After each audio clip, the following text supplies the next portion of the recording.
Hey friends, once again welcome to the lecture series on ethical hacking. In this video, I will be mainly talking about the privilege escalation and how the attacker is going to exploit the vulnerabilities, how we are going to stop us also. These things we'll be discussing about. So let me go in details. So here, regarding to the privilege escalation, more of the exploiting the vulnerabilities, we are checking about how the attacker is gaining the control of entire system resource. It may be the network, it may be the database, it may be the system, any sort of thing. How he is going to get the higher access privileges and how we are going to stop us also. So here we are talking about the how the attacker will be going to affect my system resource by gaining the high level privileges, and also how a normal layman like me, how I am going to stop it. First of all, going with the exploring vulnerabilities, how the things will be going to happen. First of all, the attacker identify, and he will be taking some sort of advantage by using some sort of softwares or else misconfigurations or any sort of unpatched systems or old versions of the applications, where these things attacker is first of all are entering into my network or into my system. Then he will be gaining the entire access. Okay, the privilege escalation will be done. Okay, once he has got the entire access, okay, you can understand the situation. Okay, how what he is going to do. He will not be having any sort of boundaries. So in the case of vertical privilege escalation, vertical, okay, so level by level the escalation will be carried out step by step. The attacker first of all moves to the lower level. He'll be having the normal, what I have to say, least secured ports or else least secured applications. From there, he'll be attacking the next level and next level and next level. So level by level, the attacker will be hacking the or else attacking the entire system resource. Mostly the attackers will be following this particular policy. Next, going with the horizontal privilege escalation. The attacker will be accessing the applications or the system resource at the same level. Once he has got the permissions to access these particular services, from there he will be accessing the other services at the same level, from there to the other service at the same level. If the attacker is going to attack the total resources at the same level, this will be called as a horizontal privilege escalation. What are the different type of situations why these things will going to occur is nothing but the first common causes is nothing but here you can see the weak file permissions. Once I am creating one particular file, once I am dumping some sort of information to my cloud and any sort of server, I will be very much least bothered, thinking that the data is highly secured. So please be cautious. Give only read-only permissions, not to have any sort of write permissions. Once I am storing some sort of doc files, maintain some sort of password for that particular doc files, not to have any sort of unauthorized access. So we ourselves has to get the required proper education, not to have weak file permissions. Next, misconfiguration services. Okay, if the ports are if the open ports are not properly configured, okay, if the secured ports are not properly configured, if SMTP ports like or else FTP ports or else what I have to say POP ports are not secured, automatically the attacker will be logging into the network via those particular open ports. Unpatched softwares. Okay, so once we are using the old versions of the softwares.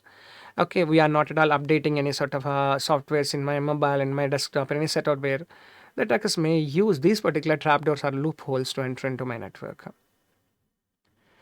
So always check whether that patch that has been attached to the software is a genuine or not. There will be a chance of having the unpatched softwares also.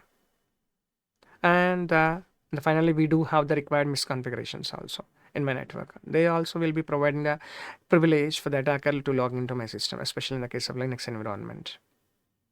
So regularly patch the required management has to be done. Okay, the applications and the data has to be properly fixed without any sort of vulnerabilities. We should have a least privilege principles. Okay, grant only the permissions only for the legitimate users who are having the proper authorization. Always secure the configurations. Okay, regarding the operating system, regarding the software, regarding the net applications, everything, and continuously monitor these things. The log history has to be properly maintained, and that not only maintain the log history, those particular things has to be properly monitored. If anything has been fishy, okay, immediately report the required things and take the necessary actions.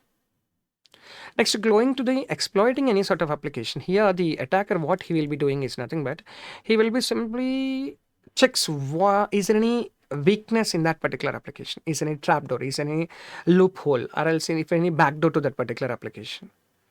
And generally, the developer, they themselves, they will be simply creating some sort of trapdoors without any sort of, username, credentials, and all these things. Okay, he can directly log into that particular application. So, if that thing has been known for the attacker, automatically he can misuse those things to exploiting those things and enter into the application. Once he is entering into the system or application, he will be gaining the unauthorized access. There is a chance he can manipulate the data. Okay, he can, he can encrypt the required data. He can do any sort of disrupt services. Automatically, it will be affecting our day-to-day work. So first of all, always identify the vulnerabilities. The starting step, we have to discover any sort of applications, what we are using, different type of services, what we are using, is there any trapdoors or else backdoors. First of all, check about the required weakness in that particular logic. So we have to check about the scanning, and moreover reconnaissance has to be happened. The attacker, they will be using different type of applications, software or else hardware applications, to gather the required information. Okay, we have to regularly check about these things. Exploiting and moreover gaining access. Okay, so even though what I have to say, I may be an authorized user, but I do have the authorization to access only certain database. Beyond that, if I am accessing the other database, check about these type of operations also. In the case of intrusion detection system, we do have the rule based and more the statistical base. As per the rule, we have to use, we are having privilege only to access those particular data. So beyond that also, if I am accessing, if I am requesting, if I am checking any other data beyond my rules, automatically it will be providing some sort of triggering alert has to be there. And next we'll be going with the post exploitation model lateral movement. So here what I'll be doing here, even they have got the initial access, that is nothing but an attacker has got the initial access. Okay, we should be in a capable position. Once this thing has been happened, automatically we have to move the high secured information to the secured area, so that the intruder can have the privilege to access only certain amount of data. At least the confidential information may not be revealed to the intruder or else to the attacker. So these type of applications are also available in the real-time market. Impact and more of the goal achievement. So the main impact is nothing but once the attacker is logged into the system, he got the privileges. Okay, he can do any sort of thing what he is interested with. He can steal the data, he can manipulate the data, he can develop a DOS attack by denying the required services for the legitimate users. Any sort of thing can be happened. So here you can see the impact also. There will be a chance of having the loss of data breaches can be there. Okay, unauthorized users will be gaining the access about that particular data. He can misuse that particular sensitive information, and there will be a chance of having the financial loss. Once the data has been corrupted, once the data has been lost, to get that particular data, once again we have to spend a huge amount of dollars. There is a chance of having the service disruption in between the legitimate persons and more of the server, and automatically we have to face the legal consequences also. Once the data has been lost, once the simple example, once the Aadhaar database has been openly available in the market, so we have to, that particular UDI or also any other parties who has been maintaining the Aadhaar database should be before the law to face the legal consequences. Why? Because Aadhaar will be maintaining our thumb recognition, retinal recognition, information, everything. So we should maintain a secure coding practice has to be implemented. Regularly we have to make the required security audit has to be happened. Okay, regularly go with the new patches or new updates on the versions of the services or other applications what we are using. At every instant of time, check the what type of access control policies or privilege has been given for every individual user. We have to continuously monitor all the total log information. At every level, we have to go with these things. Then only we can provide the security. And next, going with the buffer overflow. What about this buffer overflow? How these attackers will be using the buffer overflow technique to hack the required data. So before going to in depth about these things, let me go with a small example. Suppose if I want to transfer 1 GB of data for you. So what I'll be doing, I will be expecting that particular data should be received at your end and we will be storing in some sort of highly secured place. Suppose that particular place is having scope only for the high secured place is having scope only to store only 800 MB of data. So that particular data will be stored there. Other 20 MB or other 200 MB of data, what I will be doing, as I am least bothered about that thing, I will be storing that thing in the unsecured environment. So the data that has been there in the unsecured environment may be used by the attacker to check, to access what maybe the data is of. The same thing that will be simply followed in the case of buffer overflow also. In this day, it's a software vulnerability. Okay, what he will be doing is nothing but the program will be written to pump more amount of data beyond my threshold limit, to store the required data. That is nothing but the network level buffers also. Okay, this particular overflown data, what I will be doing, I will be storing in the other place. That other place may be potentially unsecure and that thing can be used by the attacker to enter into the system. So I will be thinking that temporarily in my buffer, I am storing that thing. But there is a chance by the attacker to execute some sort of malicious code or else crash the entire network or else a system by using the data that has been stored at that insecure environment. So why it is going to matter is nothing but buffer overflow can corrupt the program. Okay, it will be corrupting the database. It will be sharing the same information, sharing the workflow or else a control flow to other persons. It may lead to the buffer overflow also. It may lead to the denial of service. That implies, suppose for example, once in my network especially, when multiple users are pumping multiple data contents, to have a proper flow to maintain the flow control between the source and the destination, to receive properly at the receiver side, we'll be using some sort of network buffers in order to maintain the congestion control also. At the irregular flow, the data will be coming into the network. So the buffer will be temporarily holding that particular data, and at a regular speed, the data will be simply forwarded to the receiver in order to maintain the congestion control. This is the thing what we have been studying in the leaky bucket algorithm and more token bucket algorithm also to maintain the congestion control. Once the data has been temporarily available in that particular buffers, so from there will be a chance for the attacker to hack the required data. So these are the different type of buffer overflow attacks.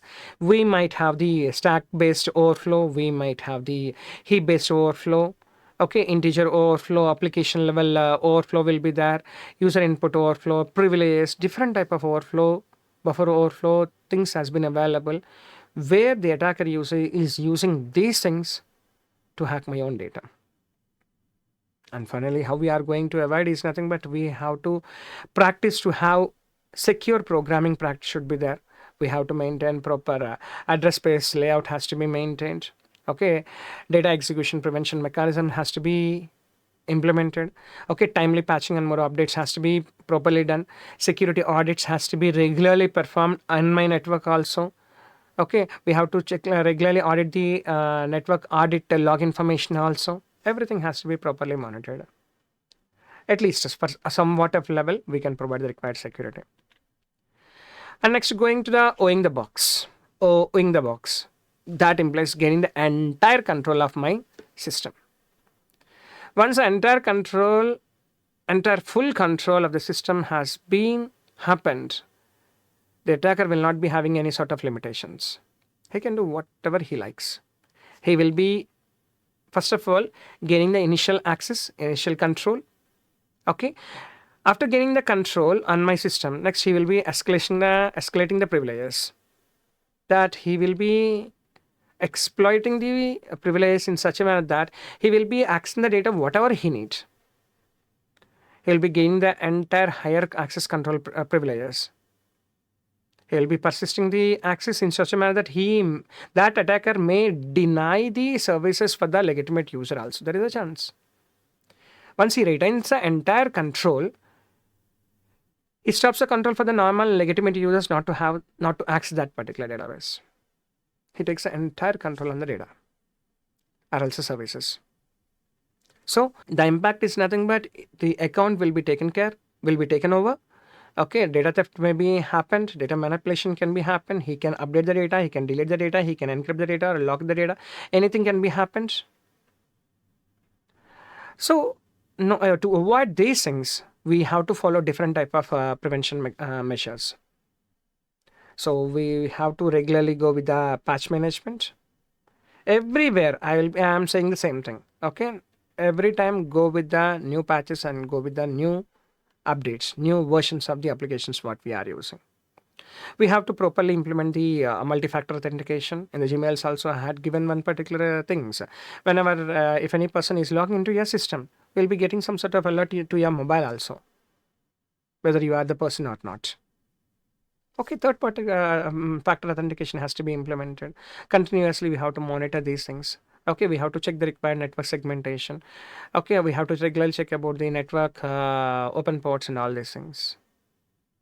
So if anything has been happened, if any failure has been happened, we should be in a capable position to recover from that thing. So we should have a proper backups also. So these are the different type of situations where the attacker is going to attack and do his own operations. So we should be very much cautious. So in this lecture, we had mainly talking about the privilege escalation, how the intruder is going to escalate the required privileges, exploiting vulnerabilities. And next we have gone through about the what are the different type of applications or services what we are using, and these services how the attacker will be exploiting. And this is about the buffer overflow attack that can be done by the user.